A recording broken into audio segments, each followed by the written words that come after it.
coming to Eco Lodge. First off, we'd like to thank our sponsor, Carib Trans, for live broadcasting our event. So also welcome to all of our virtual visitors. And of course, we'd like to thank El Momo Cottages. Andres is in the audience tonight. Thank you for hosting, Ian. We'd also like to thank our two big sponsors, Public Entity Saba and Prince Bernhard Culture Funds. So round of applause for them. And our program would not be possible without the help of our 50-plus sponsors on the island, on St. Martin, in the States, St. Croix. So big round of applause for them as well. Raffle tickets. We are selling raffle tickets all month long, so you can stop by Lynn at the bar here. Pick up your raffle tickets. Only $5 each. $10,000 worth of prizes. Final draw is October 27th. You do not have to be present to win. Our upcoming events, our next presentation is at Long Hall, 5:30 p.m., and it is with our iguana expert, Natalie, who is also in the audience. Natalie, if you can give a wave. You can also then join her for a hike to see iguanas and see the difference between the native species, invasive species, and hybrids potentially. And then our following presentation is Sunday at Queen's Hotel, which will be with our coral restoration expert, Aaron Pilnick. And if you join any of these field projects, you can get a free t-shirt or tank top. So be sure to join, and the t-shirt is yours. They're made out of recycled plastic material. And cloud top. Who has a cloud top tonight? Yes, yes. We will be selling them all month long. You can purchase them also at bars and restaurants on non-presentation nights. And then I will introduce our first speaker of the night. Laurel Allen is from the California Academy of Sciences. We have partnered with them on several things, and this first thing she will be talking about is our new app or platform that they have been working on for us for 2 years? One year. But we are ready to launch, so without further ado, welcome Laurel.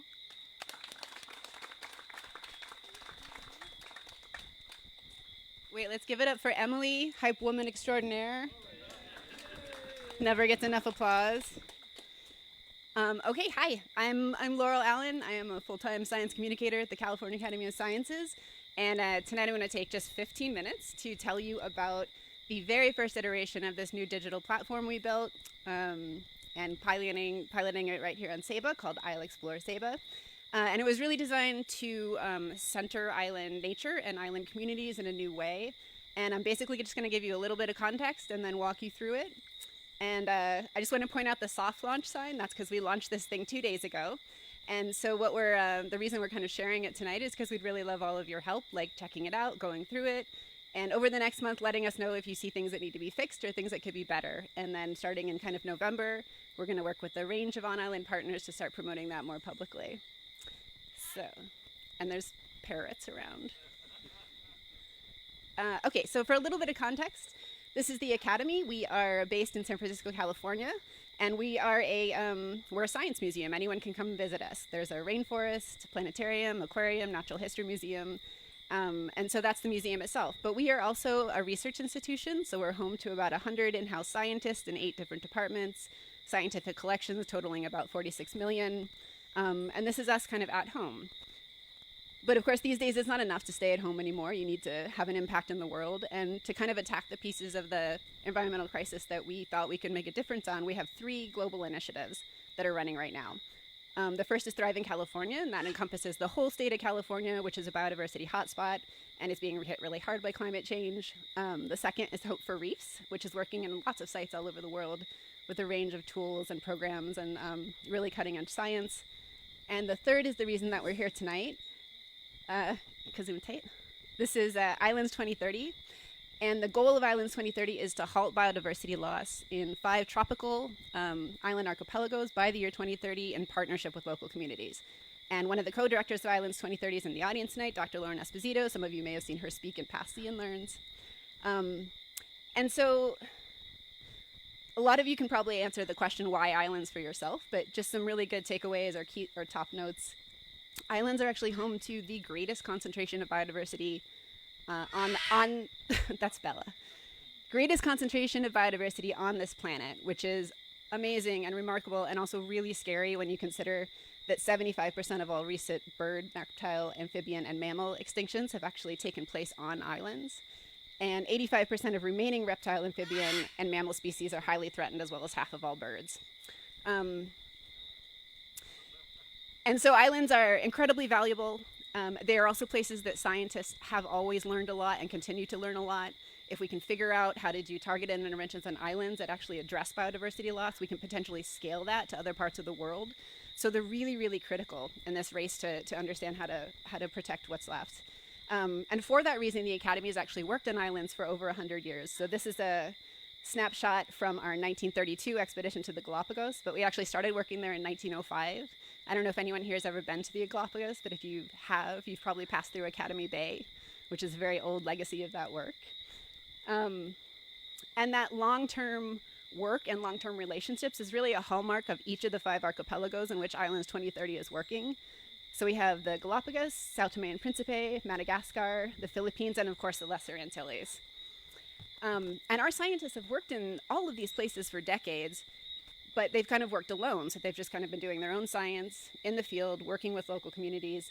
But Islands 2030 is really special because for the first time, we're pulling all of this together into one initiative and one push, and we're also putting the full strength of the Academy behind it. So that means not just scientists, but also science communicators like me, and people who do exhibits, and people who do education, and people who do marketing and promotion, and all of the things that you need to really, really move the needle. So that's what makes this initiative special. And what my team does, my team's called Digital Engagement, and what we do is essentially we're storytellers. So we're telling the stories of this work and the people involved and what's at stake across all of our digital channels, and really trying to connect the public and new audiences to what's happening and why it matters, and give them ways to care about it and take action. But from the start, we knew that doing that kind of storytelling just wouldn't be enough to actually really make a difference.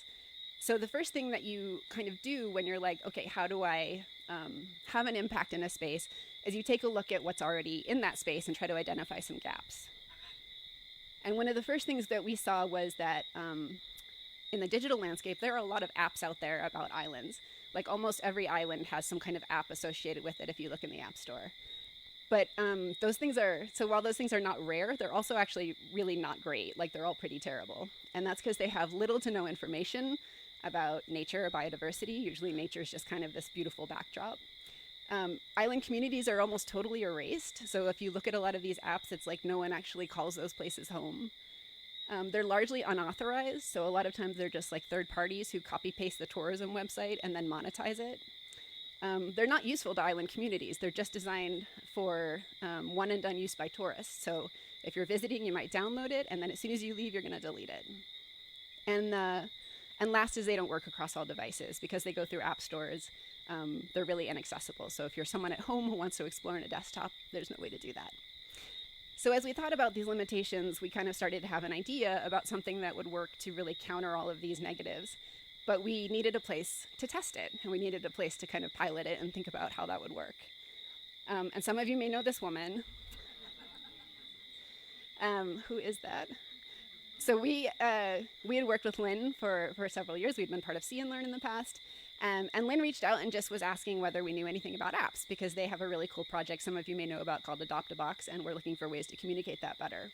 And so we all got together and we talked some more, and we realized there was some really nice synergy there.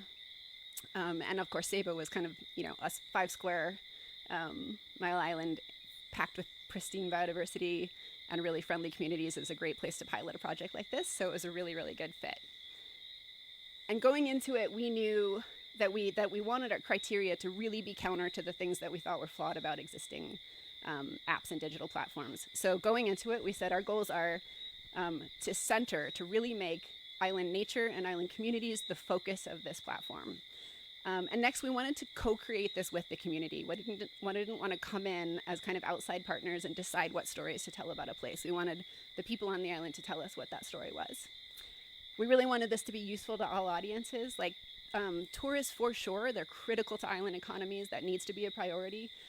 but also parents at home exploring with their kids, or educators in classrooms, or like community and cultural organizations that are really the lifeblood of a place, giving them more attention. We wanted to be sure that we were doing some kind of service to all of these groups. And we wanted it to be incredibly accessible. So we don't care what kind of machine you're on, what kind of OS you have, any of that. We want it to be something that you can sit down and use and engage with. And that meant that's when we kind of decided we're not going to create what's called a native app, which are the ones that go through app stores. We're going to create this as a mobile optimized web platform that's going to be really streamlined and easy to use. And then last, really the most important thing, it's going to be free for partners and users. This product will never be monetized ever. And so with that, excited to, and again, like, let's keep in mind this just launched, but these are screenshots. When you actually look at this online, it's kind of animated and more engaging. But this is I'll Explore Saba. And so these are just kind of standard welcome pages. You can see it translates kind of beautifully to mobile. And it may be too small for you to see, but I'm just going to call your attention to the 4 main sections. And those are flora and fauna, trails and dives, community stories, and nature and community orgs. And really the heart of this platform is the flora and fauna, the nature, and community stories. So I'm going to start with those 2, and I'm just, for the rest of this, just going to walk you very quickly through what you can see when you log on and explore. So here's our flora and fauna hubs, and we've separated into 3 groups. There's species on land, in the water, and in the air. It's not super scientific, but it is really accessible. And what you see when you look at this is they're just some of the species featured. And we will be continuing to add content to this throughout the next couple of months, so you'll see even more than what's there now. But you see all of these beautiful species. And again, looks really good on mobile. And let me just walk you through a page real quick. Obviously beautiful imagery. This is Kai Wolf from the Saba Conservation Foundation.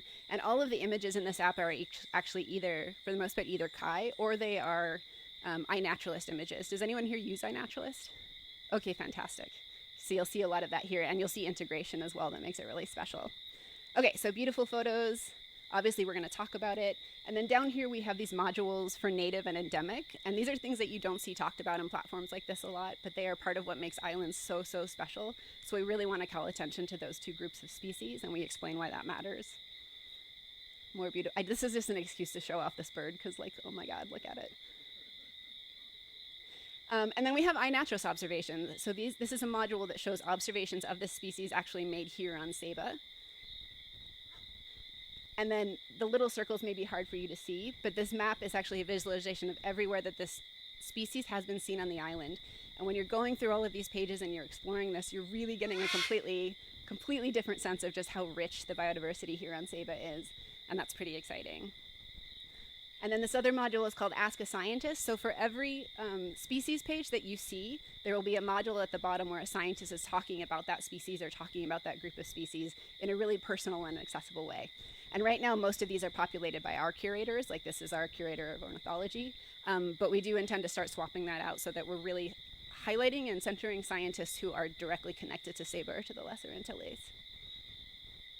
All right, let's take a look at community stories. So the people that you see here are just some of the people who gave my team their time for first-person interviews when we were here a few months ago. And if you go through this section and you watch some of these videos and you get to know some of these people, and if you live on Saba, you know some of these people already. But I really think it gives you a completely different sense of people and place when you actually hear that person telling their own story. And it's really powerful. And again, it translates really well to mobile. I'm going to take a look at one of them here. This is Elka. I don't know how many folks know her, but she's incredible, and she holds so much Saban history. What's that? Oh, yay. Okay, Henrietta's on here too. So she gave us her time, and she did this beautiful interview, and you can watch that there. It's also for people who would prefer to read. That's also written out. And for every one of the community stories, we also have a module called Ask a Local. And so these are taken from their interviews, but they're questions that anyone might have about Saba, and then they're giving them their own personal answers. So again, go in there, see who you know, see who you've met, meet some new people, and I really think at the end of that, you will have a different kind of connection to place. You won't just learn more about Saba, but you feel connected in a different way, and that's just kind of how humans work, right? We tell each other stories, and then that carries meaning.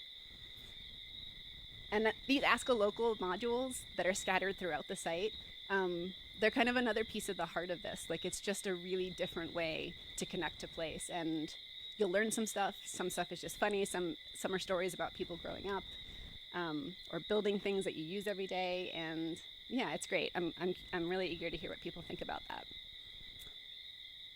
So moving into the hikes and trails, this is kind of an example of a trails page, and it's pretty straightforward, but beautiful imagery, a description of what you'll see as you experience that trail, beautiful gallery, and then information just about difficulty and distance and resources from the Ceiba Conservation Foundation.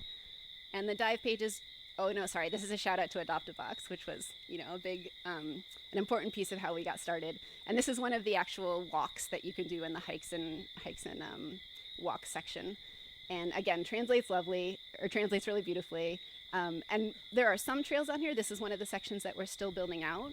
And that's also true for the dive section. Looks pretty similar, except instead of the static gallery, you see observations of species that have actually been seen at these dive sites, as well as a different set of resources.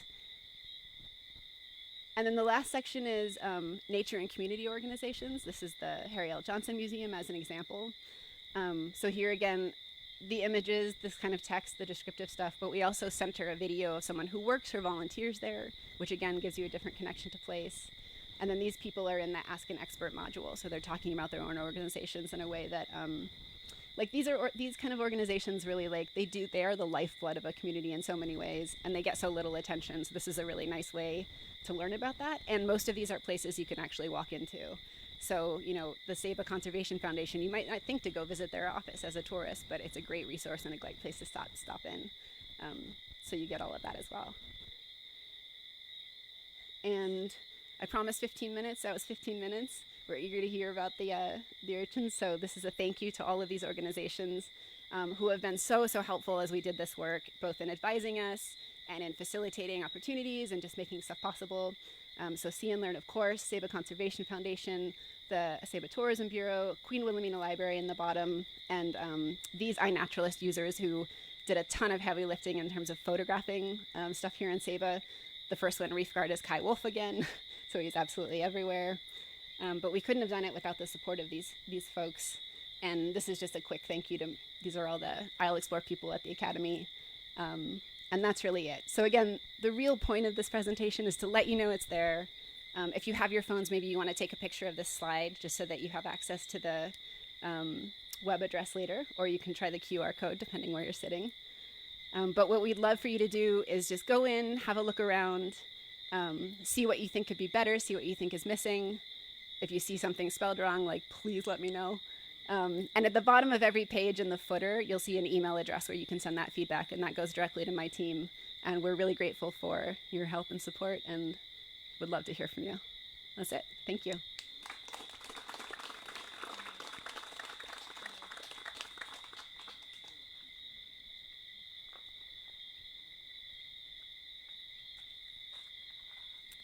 Can we please give another round of applause to California Academy of Sciences, Laurel and her team. We are super thankful for this wonderful platform for Ceiba. It's a great new marketing tour for tourists and for locals as well. Now for tonight's keynote speaker, Ian Hewson. Did you know that our speaker tonight doubles as a detective? He also happens to be a colleague of one of our very own resident scientists, Elwyn Hickelma, who unfortunately is off island. Otherwise, he would be here tonight. Ian Hewson is a marine ecologist in the College of Agriculture and Life Sciences at Cornell University. His research centers on the role of microorganisms in mass mortality disease, discovery of novel pathogens of marine invertebrates, and surveillance of marine viruses through metagenomic approaches. So can you guess what tonight's speaker, what mystery he solved based on all that information? You got it, Tim. All right, so give a big round of applause for Ian.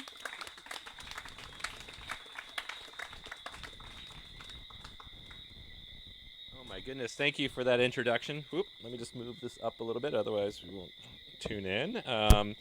Thank you for the introduction. Thank you, everybody, for coming, and thank you to my hosts at El Momo. and sponsors.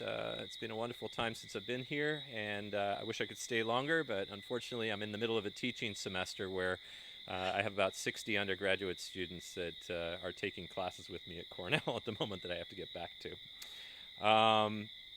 So tonight's presentation is obviously about the long spine urchin mass mortality of 2022, which I think you probably have heard a fair bit about just in the last year. This is a big disease which has occurred throughout the entire region, spanning everywhere from Florida down to the ABC Islands and over to the Mexican Caribbean.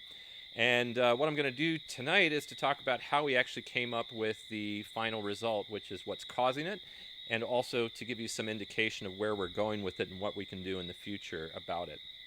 But I always like to start off talks with, why are we interested?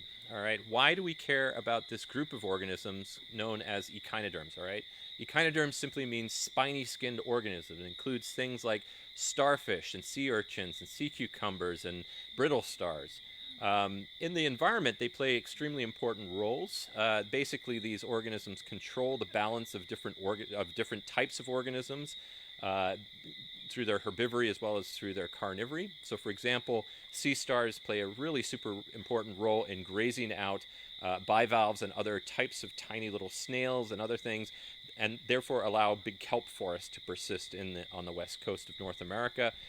In the coral reef ecosystem, you have these diadema, which basically graze out algae and allow corals to persist because they compete for space. It's worth noting that echinoderms are also economically important, all right? Not just for tourism value in a place like this, but also as a direct consumption. People actually consume things like urchins.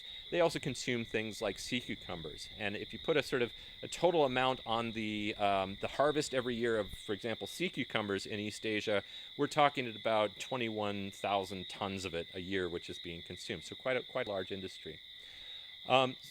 Echinoderms are also super interesting animals because they have a very unique anatomy. Whereas most other animals have sort of a bloodstream going through them, they have, we have blood flowing through our veins. Echinoderms don't. They actually have seawater flowing through their bodies, okay? And that makes them really, really unique in terms of the types of habitats in which microorganisms, their microbiome, can actually exist. And as a result, we actually find that they have very unique microbiomes, okay? Most people are familiar that we have a bunch of bacteria and other microorganisms on our tissues and within our guts and in our respiratory tract. They're completely different in echinoderms compared to most other marine animals, and it probably is because of this very unique anatomy. But probably the biggest reasons that we are interested in them is that they experience mass mortalities. They undergo this boom-bust cycle. They become super abundant in a location, and then they just suddenly all die off, and that's been known from quite a few different systems. Before coming to the diadema disease in the Caribbean, I've actually worked on sea star wasting on the west coast of North America, a hugely deleterious event which actually started to occur in 2013. And we still don't know exactly what caused it, but the point is that wiping out 98% of the starfish on the west coast has led to some pretty huge changes out there. And so when the opportunity arose to become involved with this research in this region, I totally jumped on it. It also means I don't have to wear a thick wetsuit every time I go in the water. All right, so just to sort of emphasize what diadema actually does, here's a typical place where we find diadema. This is actually in Aruba, okay? So we have a coral head here. This is a type of coral that we call Siderastria, all right? It's the lesser starlet coral. Diadema, this is taken during the day. It's actually hiding underneath that coral boulder. And then because it's a little bit green on this projector, you can't really see it too well, but all of that stuff, that black stuff around there is macroalgae, is turf algae. And so what diadema does is it actually grazes upon that algae, and that algae would otherwise smother that coral, all right? So they play this super important role in maintaining coral reefs. And when they disappear, the reefs tend to decline. So basically, diadema keeps coral reefs healthy. Now, the first time that diadema died off was absolutely catastrophic. It was back in the early 1980s, the summer of 1983 to 1984. It was an event that was first noted by a friend and colleague of mine, Harris Lesios, in the Smithsonian Institute in Panama. And as you can see, those numbers on this map correspond to where it occurred in sequence, all right? So it started on the Caribbean coast of Panama. It then made its way to Jamaica, all over the Mexican Caribbean, up into these islands as well. It's sort of broadly following water current patterns. The key thing about it is it wiped out, 99.9% of all the diadema across this entire region. There were none here for a very long time. In the 30 years since this event, they've recovered maybe to about 5 to 10% of what they were before the 1980s. And so as a result, many of the reefs around the Caribbean really suffered. The corals do not look the same now as what they did before the 1980s. They're all completely changed in in their composition, and they're also very unhealthy. All right, so diadema, this big loss, really had a huge impact. We still don't know what caused this. All right, 30 years of research, we still have no idea what actually caused this, other than potentially it was something moving in these water current patterns. And unfortunately, a lot of specimens that were collected in the early 1980s were lost along the way because of hurricanes that moved through and destroyed a lot of institutions where they were being housed. So we can't simply go back and, probe specimens with new techniques that we have today. In April of last year, we actually had the first report of a very large die-off. It actually occurred on the St. Thomas, and then it spread very rapidly to the neighboring islands around the region. And then between then and sort of June, July, it actually had spread as far south as the ABC Islands, as far north as the Florida Keys. And there was a weird die-off that happened in the Mexican Caribbean as well, but we still don't understand how that happened or whether it was related to what was going on with the rest of the region.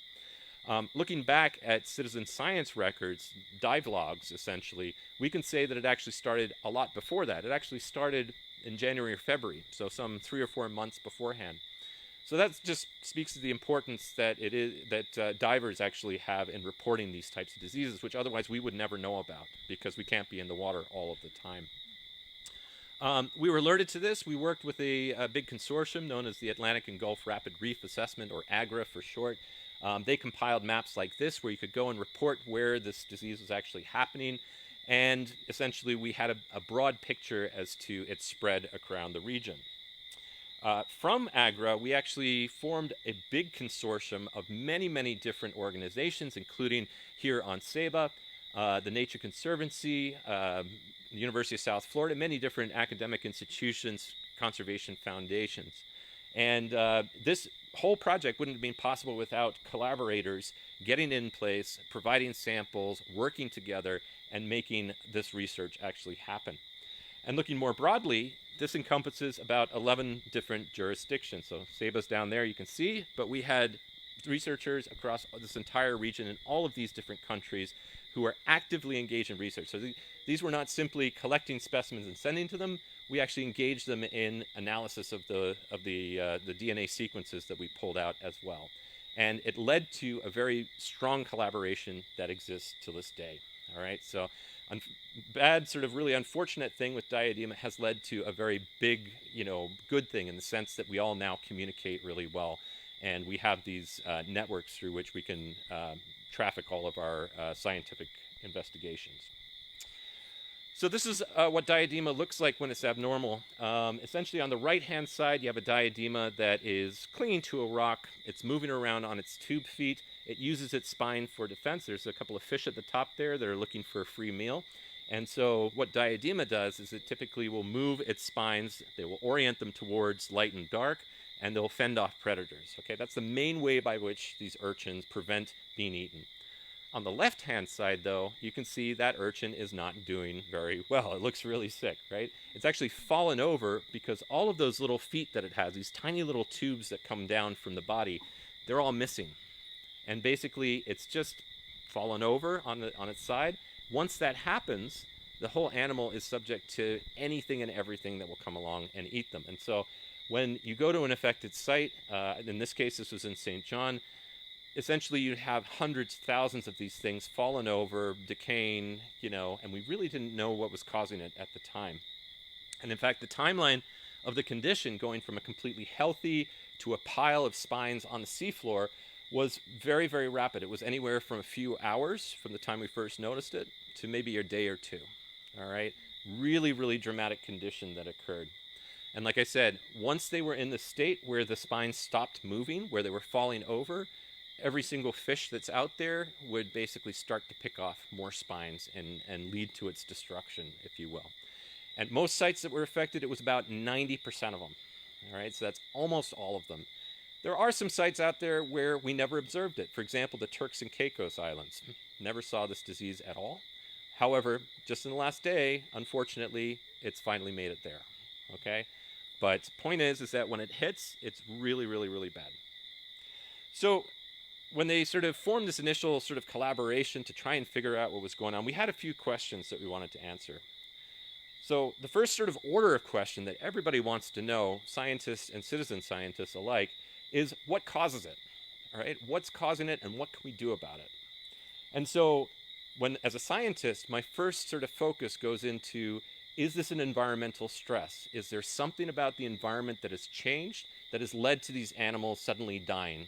All right, it doesn't take much for a lot of invertebrates to make abnormal conditions that will lead to death of animals, okay? Hypoxia is a good example of that. When there's low oxygen, they simply can't breathe and they just die. Pathogens, all right? We were assuming going into this that this was some kind of pathogenic disease. It was caused by a microbe, but we didn't know which one, all right? And I'll tell you how we actually came about to investigate and find out which pathogen it was. And then we come up with some second order questions, which maybe are not a priority. So why now? Has something changed recently? Is this an invasive pathogen? If it turns out to, in fact, be an infectious agent. And then also, what can we do about it? All right, maybe that's a little bit of a higher priority, but you first have to know what's actually causing it in order to be able to come up with a strategy to treat it, okay? So we focused upon this first bit early in the investigation. We engaged with folks down here in St. John as well as in Saba, all right? So I believe that this is actually taken from Saba. And it was a big sort of effort. People were very generous with their time. Collected specimens of healthy and diseased specimens from the same site. So you went to a site, you saw some animals that were falling apart and some which were healthy, collected those, and also from reference sites. And that's an important thing. So that's a site where there's no disease at all. Because we need to be able to compare what's between healthy and diseased, but we also need something where there's been no contact with that disease at all. Because even in a population where you've got some individuals that are not doing too well, and some are doing well, chances are those ones that are doing well will eventually become the ones that are going to fall apart, all right? So we don't know if we detect a microbe at those sites, whether it's actually just hasn't quite gotten to that stage yet, all right? So that's why we need those reference sites. We did this very rapidly. It occurred within, I think it was like 4 or 5 days. So basically I sent down materials to do this, and the entire sampling was done within a 24-hour period. It was really, really impressive, and many, many thanks to Alwyn and others here on Saba for facilitating that. And then the samples, because we have the capability of doing molecular biology approaches, things working with DNA and RNA, they sent the samples back to Ithaca, New York via FedEx, which I understand it's really expensive to send stuff back. You should try sending a 70-pound big box back to the U.S. I think it was about $2,800 worth of shipping. All right, so one of the problems with a disease like this is you really have no idea what you're looking at, okay? We need to collect specimens from as wide a suite of samples as we can possibly get so as not to bias the investigation. If we take just spines, we might be missing it if this thing is mainly affecting the internal organs of the animal. And so we came up with this sort of strategy. We took samples of tissues, like the body wall, spines, gonads, intestine, coelomic fluid. That's just the blood on the inside of them. We took samples as well for veterinarians to look at, because what we specialize in is looking at microbiology. Veterinarians have good training in being able to recognize abnormal tissues, which otherwise we don't know what we're doing. Biochemistry as well. We wanted to understand where there's sort of toxins, where there abnormal sort of environmental conditions which might be reflected in the tissues as well. And then we also wanted to see what was in the water column as well around these animals. All right, was it weird plankton that was in the region? Was it, something else, some chemical that came into the environment? So all of these samples were collected at these disease sites and at these reference sites. Very big bunch of investigators who did that. You can see all of them at the bottom there, in a total of 11 different jurisdictions. So getting to the results, what did we find? So the first thing that we do is to see Were things weird at the time? Okay. Were there weird conditions that might have been happening? And so obviously we can't have people in every single place where this disease occurs monitor every single, parameter we're looking at. So oftentimes what we do is we turn to satellite imagery, all right? And using satellites, which are floating up there, you can actually infer what the temperature of the water was, as well as the amount of algae that was in there, all right? So on this little animation, which I'll click go on in just a second in the top left-hand side, what you're looking at is actually the abundance of chlorophyll A. That's a phytoplankton pigment. It's the same thing that gives these leaves their color green. And it tells you about whether there was a lot of algae in the water. And then it will follow on with a temperature inference. So more red colors are the ones that are hotter. And so we look to see whether there was anything that was unusual. So basically, these are the sites that were affected. As they turn red, essentially, that means that the disease first appeared. Unfortunately, there was a lot of cloud cover, as sometimes there is in this region. Satellites can't see through that, so unfortunately we can't infer it. But the point is that there didn't seem to be any unusual high-temperature waters, nor did it appear that there were any unusual blooms, except perhaps in the southern part of the Caribbean, where there was a weird sort of mass of water that came off of the Amazon River plume. The Amazon and the Orinoco rivers put out extraordinarily high amounts of fresh water. They stay on the top of the water because they're relatively buoyant, and then they come into the Caribbean region and they shoal onto islands like this, and you probably see visibility decrease and weird things in the water. Some of the sites that were affected, we had reports of what they were describing as goopy water or gelatinous water. Okay, so this is taken by my colleague Mariah Sevier at the University of Virgin Islands, and she saw a whole bunch of little sort of hair-like structures that occurred at exactly the same time as this disease.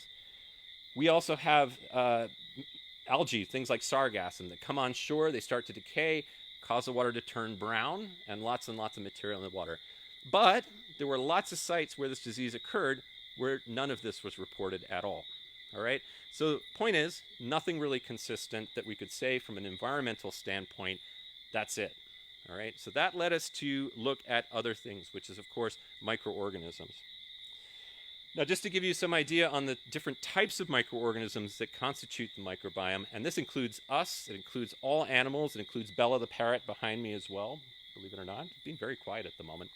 So animals in general are inhabited by billions and billions of these things. They're on your skin, they're in your digestive tract, in your lungs, all right? Sometimes even in your blood too, which is really weird. They include things like bacteria, all right? And things also called archaea. They're broadly the same kind, they look the same. They're actually evolutionarily very different, but they make up the vast majority of cells which are in your microbiome. We then have things like microbial eukaryotes. These are things that are tiny little protozoa that are similar to fungi, and there's a couple of images of them there. We also have viruses as well. We generally lump them in with the microbiomes because they are tiny, even though they're not technically alive. There's lots and lots of them associated with even healthy organisms. And so the animal microbiome is what we focused on. We needed to understand what different types within these groups there were. Unfortunately, the approaches that we use to investigate them are very different from bacteria to microbial eukaryotes to viruses. We actually had to go after it with multiple different techniques in order to understand what was different about them. So I'm just going to step back. I have a lot of training in molecular biology as well, but the main sort of take home from this is that we need to look at their DNA or their RNA. We've heard a lot about messenger RNA as a sort of tool for treating COVID or vaccinating against COVID. You can think about it like this. DNA is the core sort of genetic information storage in all living things, okay? It's something which is relatively stable in all cells, but it itself doesn't do a lot. It's inherited from generation to generation, but it's not what actually causes proteins and other cells to be made. That comes down to RNA. And RNA is made from DNA as something called a transcript. And that is through a process of transcription, all right? And then after that, that little transcript is made into proteins, all right? And proteins are the building blocks of cells. This is known as a central dogma, all right? It basically goes from DNA into RNA and to protein. And so when you look at microorganisms, we have to be able to sort of look at these different components in order to understand what the diversity of organisms are actually there. And so down the bottom, I've given some really long technical names for what we did to investigate this. So basically on the DNA side, we looked at all the viruses through viral metagenomics, all right, and amplicon sequencing for the bacteria, and transcriptomics for looking at the host. So these are tools which essentially are taking all of the DNA and all of the RNA out of everything that's there, and then putting it through a machine and trying to understand what was there originally. Okay, it allows us to identify the different types of organisms that are there. So we started off with this thing, which is transcriptomics. So that is a way of saying what organisms are actually doing. Okay, and the way that we do that is we take some normal urchins and some abnormal urchins. We extract this messenger RNA from them, and that's all the signals that the DNA is being made into that tells the basically the host what sort of proteins to make. So it tells you about what they're actually, experiencing in the environment. We put it through some very expensive things called Illumina sequencing. It took a long time to analyze on a computer, and essentially this allows us to say what they were doing. And don't get scared at bar graphs, all right? I'm going to digest it for you. So in this graph, what we have are all of these different categories of genes, which essentially are broken down into functions. And so these are essentially like immune function, replication, repair of the DNA. There's also other sort of biogeochemical related genes, things related to nutrient cycling. And in the green, you can see are the animals that are grossly normal, and in the red are the animals that are grossly abnormal, the ones that are diseased.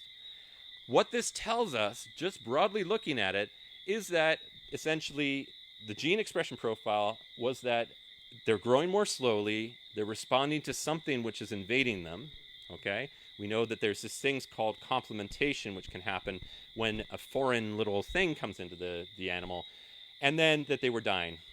All right, it wasn't really that informative. I mean, it's not anything that we wouldn't have known by looking at them, but that part about actually responding to something foreign being in them was fairly significant because it gave us our first indication that this was actually maybe a microbe that was involved. We then turned to bacteria, and to do this, we did something called amplicon sequencing. This is where we take DNA out of the healthy and diseased urchins. We extract it. We use the polymerase chain reaction, PCR. You've probably seen it in sci-fi movies or detective dramas as a way of detecting, whether somebody's responsible for a crime. It's almost the same thing. And it allows us basically to separate out and to identify all the different types of bacteria that are there. When we did that, this is another type of bar chart. At the top are the diseased ones. Middle is the ones that are healthy at the same site, and at the bottom are those reference sites. The normal and affected site and the reference site look broadly the same, right? There's sort of the same distribution of colors. Each one of those colors represents a different bacteria. At the top, though, you can see two things that pop out. We have this big green thing at the front. This is a type of bacterium which is normally a type of bacterium that lives within other eukaryotic microorganisms, all right? Big clue there as to what was going on. We sort of didn't realize it at the time. That brown bar is a type of bacterium which normally just eats decaying animals, all right? So that doesn't really tell us much about what was causing it. But this actually turns out, keep an eye on that, that turns out to be very significant down the line. We also looked at viruses, and looking at viruses and their diversity is actually quite challenging. They don't have any sort of thing that we can target with the polymerase chain reaction. We have to basically extract all of their RNA or their DNA, chop it up into tiny little pieces, put it through a really expensive sequencer, reassemble them, so line them all up so that we can identify what different types of viruses there are. And essentially, that's what we did with a few of these specimens. And what we found are really, really boring viruses, okay? I've been doing this for 20 years, and all of these different types of viruses that we detected, they're called disistraviruses. There were some pico-RNA viruses as well. They got funny names like that. Essentially, these are unlikely to be pathogenic. They're viruses, but they're also super, super common in really healthy animals, and so we kind of ruled that out as a possible effect. And then we turn to eukaryotic microorganisms, these fungi-like protozoans. And the way that we did that was to look at expressed genes that we had from healthy and diseased animals, and this was our first clue.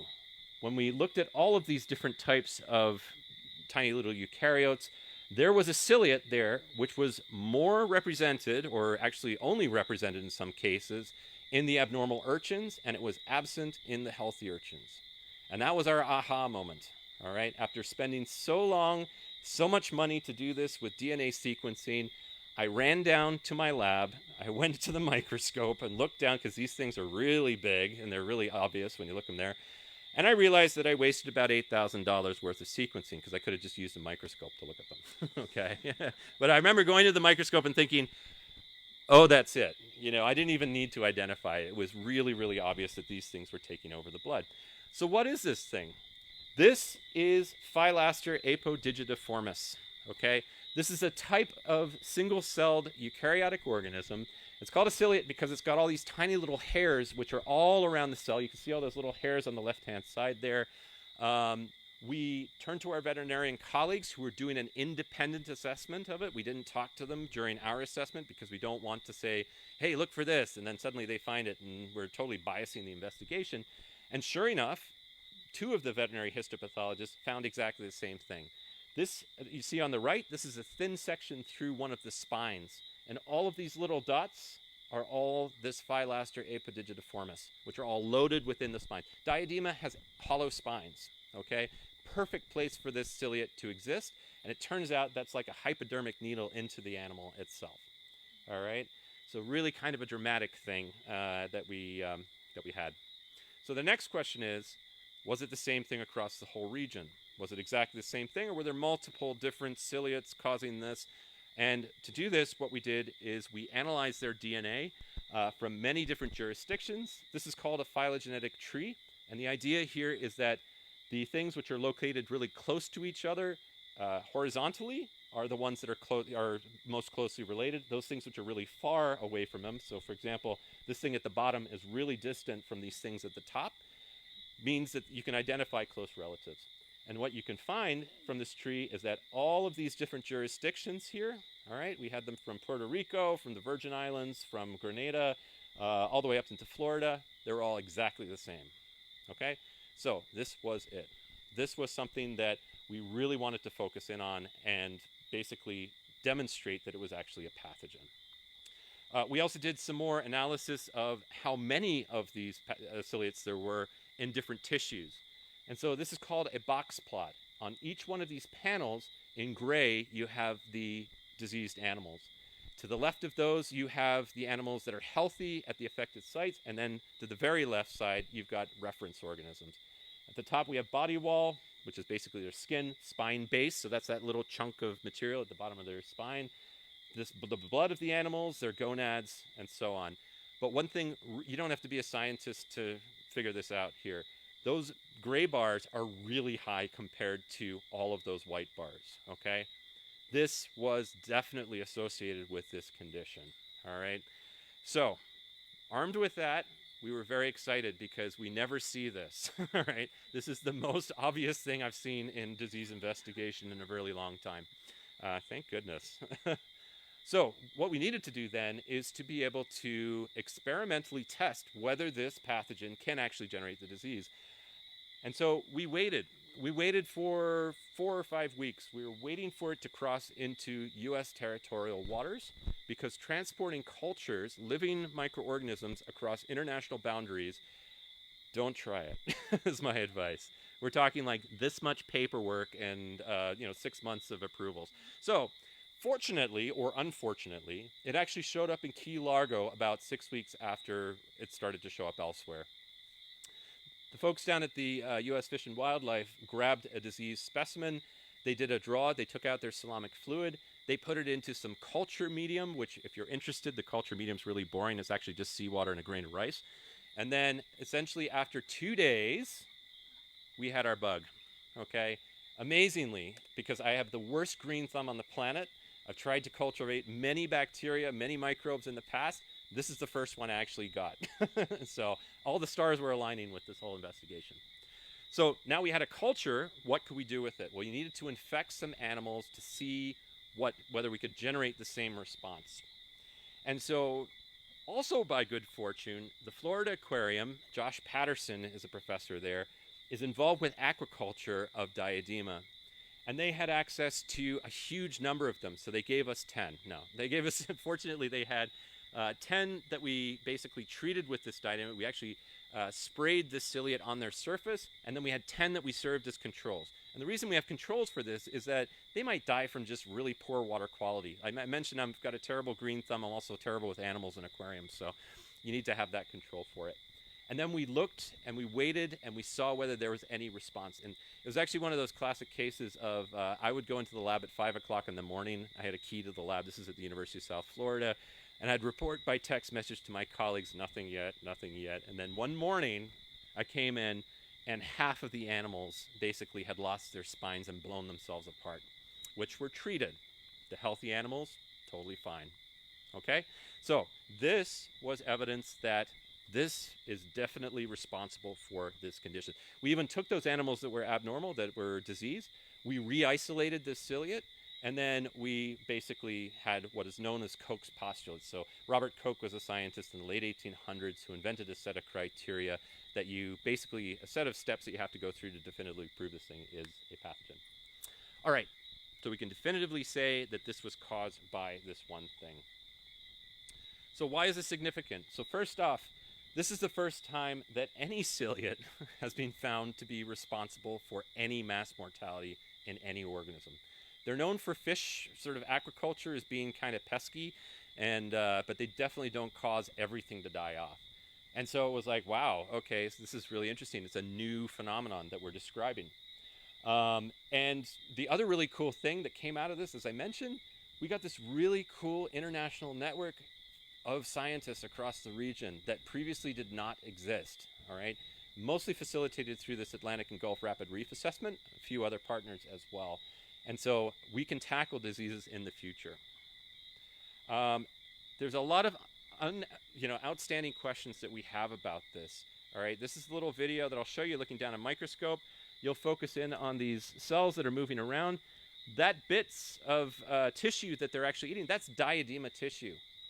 And one thing that's really interesting about this group of organisms is that under most circumstances, these things are eating bacteria. They're not interested in diadema. But under the right conditions, they seem to target diadema. In fact, they became pathogenic. So we're still trying to get at why this actually happened to begin with. What was it that made them shift their normal diet to going into this pathogenic phase? And so that's something that we're working on right at the moment. That's just another image. Oops, I had to click twice. And this leads us to our second question, which is why now? Has something changed recently? Is this an invasive pathogen? A question that we have very often is, where did this thing come from? I always say the Wuhan Institute of Virology because we just have no idea at all. And that doesn't really matter anyway, all right? But we can ask interesting questions about, can we actually go out and find it in nature? And that's actually what we're doing today with the activity. We were going out and sampling different surfaces, different invertebrates, to see if we can actually detect this pathogen out there now. So in a series of trips that we've done in the past, we've gone out, we sampled everything from boat hulls through to coral surfaces, through to sea fans, I don't know what that is, some algae there as well. We really didn't have any expectation that we were going to find this thing in nature. It seemed to have such a tight association with diadema disease that we really didn't think that we were going to find it out there. And surprisingly, we did, all right? I'm not really that familiar with a lot of the corals in the region going into this, so sending somebody like me out to go and swab animals, I always go for the pretty ones that are really obvious. And in Aruba, which is the first place I went, I just went for the pink ball one, okay, as I called it originally. Turns out that is actually the major host for this pathogen, all right? It's a type of coral called Siderastria siderea. Remember that photo I showed you earlier on? It's the same thing. This is a weedy type of coral that occurs in harbors and ports and also occurs in pretty adverse water conditions that other corals don't like to live in. And so we tested everything. We tested other echinoderms. We tested, mollusks, plants, sponges, abiotic surfaces. That's just saying rocks. It is like orders of magnitude more on those corals. All right. So somehow this ciliate probably normally occurs on this coral, and then through whatever conditions that were present in the beginning of last year, jumped ship and became a pathogen in diadema. But we still don't really know exactly what that sort of trigger was that caused that. Some alarming news happened since this time, since this affected the region, all right? So first off, it suddenly appeared late last year after it had been in the Caribbean in the Eastern Mediterranean. So the Eastern Mediterranean, you're probably saying diadema is over there. Well, in fact, it is an invasive species around Turkey, Greece, also the coast of Israel, and other places in the Levantine. And essentially, all of a sudden, starting in about October, everything started to die. Okay? And then we were watching and waiting because that might have been something totally different. It might have been a different type of microbe. It suddenly turned up in the Red Sea, and then it made its way all the way around to the Gulf of Aqaba, which you can see is the other side of the Sinai Peninsula there. The only way it can move from there to there is via boat traffic. There's no other way that it can go, except maybe a bird or something that picked it up on one side of the Sinai and went to the others. And really, what is very alarming is that just in the last week, it's also showed up on La Réunion Island, which is off of Madagascar, well beyond any sort of current patterns that might have brought it there. This is definitely a ship-transmitted microbe. Currently, what we're trying to do is get information out to major shipping companies to improve their best practices, to try and encourage them to not dump your ballast water within ports, do it sort of well offshore. It's not always easy to do that. There's other things that we're investigating. For example, the firefighting well on big ships, they usually have this big sort of tank that they use for firefighting purposes. Exchange that as well. Try and sort of not have this big incubator on your ship that you're basically moving things from one place to another. And in case you're wondering, yes, it is exactly the same microbe. In the last week, we received word that they have confirmation that Phylaster apodigitiformis here in the Caribbean is genetically identical to the strains that are affecting over there. So, a bit alarming.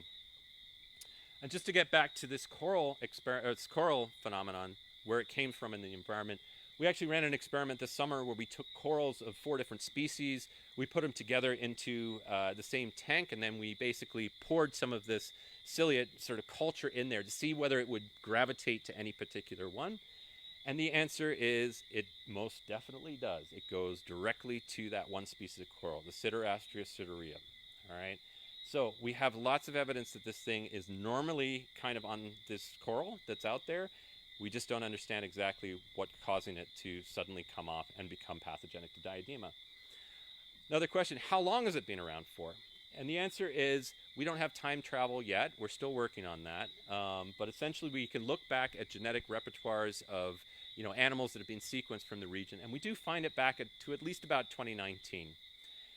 What's really interesting is when we talk about where Phylaster came from, I did a lot of work on something called sea star wasting disease on the U.S. West Coast. It resulted in 98% of the sea stars being wiped out of particular species. Can confirm this ciliate was there back in about 2013 to 2015. And it's just a little too coincident that basically you have this happening immediately after that's kind of undergone this big bloom. So it may have come from the West Coast. It might have also been here as a natural microbe. We just don't know. So just to summarize, we have very rapidly identified the cause of diadema mass mortality across the Caribbean. It's caused by this thing called Phylaster apodigitiformis. Seems to be a very highly prolific, virulent pathogen existing in environmental reservoirs, things like corals, and possibly moving between wide geographic regions and things like, boat traffic. What can we do about it? So this is the next phase of the investigation. We have colleagues at the U.S. Geological Survey who have started to try and treat the actual ciliate with various different veterinary antibiotics and that. And the good news is they actually have 2, which are very sort of common types of treatments for infections by protozoa. The unfortunate thing is we don't have any live diadema to try it on. So while they kill Phylaster, we're not sure whether it will also kill diadema. But that's something that we're hopefully going to get to very soon. And hopefully we can come up with some treatments. And I just want to take a moment just to thank people in my lab. So my graduate student there, Brian, is the person who's done a lot of the work that I just presented. He's from Puerto Rico originally, and he's been thoroughly engaged with just about everything. You've got Brandon as well, my technician. A lot of undergrads who work with me as well. It takes a village to do this kind of work. And then collaborators from across the region, including Marilyn Brandt just up the road at UVI. So, and of course, Alwyn here. So I will say thank you very much. Hope that was useful. happy to take any questions about this. So, there's no way to know if this was the cause of the 80s die-off. Okay, is this live? So basically specimens were pretty much wiped out. Oh, I'm sorry. The question was, is there any way to know whether this was responsible for the early 1980s die-off? So in the early 1980s, we didn't have access to a lot of the tools that I just gave you some information about. Things like DNA sequencing were either incredibly expensive or they took forever to do, and it was just not practical to apply them. A lot of the specimens that they took were preserved in things that were not really amenable to these new approaches that we have. And then, like I said, some of the specimens were taken, but they were lost in, for example, freezers that would have been very useful to us. Those freezers just go offline when a hurricane comes through, and nobody was able to sort of disperse them anywhere else.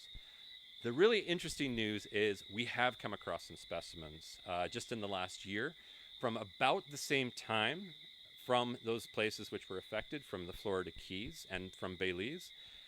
We have looked for this ciliate, and we can say that yes, it was there back then. Whether it's related to the disease or not, we don't know. And actually, we may never know. It's really, really hard to make an association from just having a microbe there and a disease there.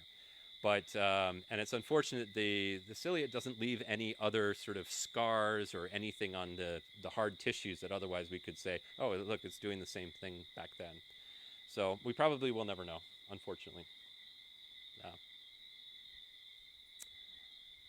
Any questions? Yeah? So obviously in the wild and in your lab setting, there were some individuals that were exposed to Mm-hmm. and didn't die. So there's got to be some sort of mechanism of resilience. Do you have any ideas, or is that a future research thing to investigate how they may be displaying that resilience and ways to maybe propagate that to a wider application?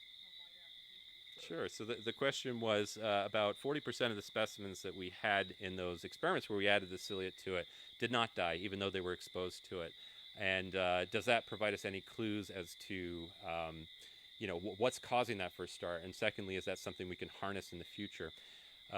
So the simple answer is it could be that they have some genetic resistance to it. There could be some immune function that's different about those 40% that we, are not accounting for.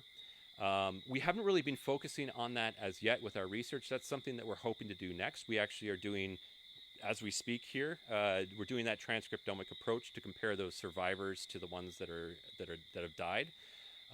And there might possibly be some clues from that might aid in selecting them for breeding, for example, here on Saba. But that stuff really takes a long time, and hopefully we have some answers pretty soon on it. But it's quite possible that they had something inherent about them that led to them being more resistant. In the same way that there's actually populations out there right now of diadema that are totally healthy, and they were somehow resisted this whole thing. Any other questions? Okay. Thank you very much. Thanks for listening. Thank you to the hosts, and thank you to See and Learn.